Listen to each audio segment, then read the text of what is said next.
Si tu n'as pas de nouvelles de la personne de ton cœur, tu vas choisir une pierre et moi, je vais essayer de te dire ce qui se passe dans ta relation flamme jumelle.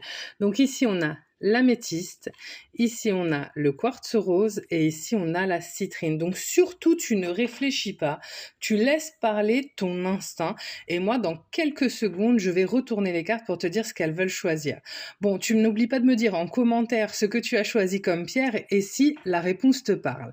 Alors, pour la première carte, j'ai la carte du pas de dialogue. C'est-à-dire que là, ça va parler plutôt à des personnes qui sont en début de nuit noire de l'âme et qui sont encore un petit peu dans l'incompréhension de l'absence de l'autre, de l'absence de dialogue. Donc, pour ces personnes-là, n'hésitez pas à aller vous renseigner sur la thématique flamme jumelle et abonnez-vous parce que moi, c'est ma thématique de prédilection.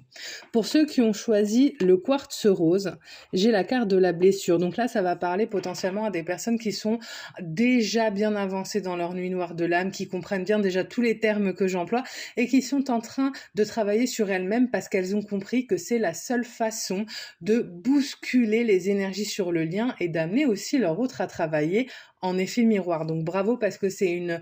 Enfin, de toute manière, que ce soit la carte précédente ou celle-ci, c'est difficile, mais alors c'est vrai que quand on se remet en question, qu'on commence à travailler sur soi, on a l'impression qu'il n'y a pas de fin et qu'on n'arrivera jamais à notre but, mais rassurez-vous, si on finit par y arriver.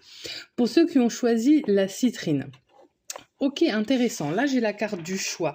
La carte du choix, ça veut dire quoi? Ça va parler à des personnes qui sont probablement vraiment en fin de nuit noire de l'âme et qui vont devoir se prononcer. Donc, et le runner, votre autre, sur le fait de revenir vers son chaser et de lâcher ses croyances limitantes. Et vous, en tant que chaser, qui allez devoir choisir de l'accepter ou non parce qu'à ce moment-là, vous allez devoir faire un choix vous aussi. Donc, n'hésitez pas à me dire en commentaire si ça vous parle. Et sinon, comme d'hab, vous likez, vous vous abonnez. À bientôt!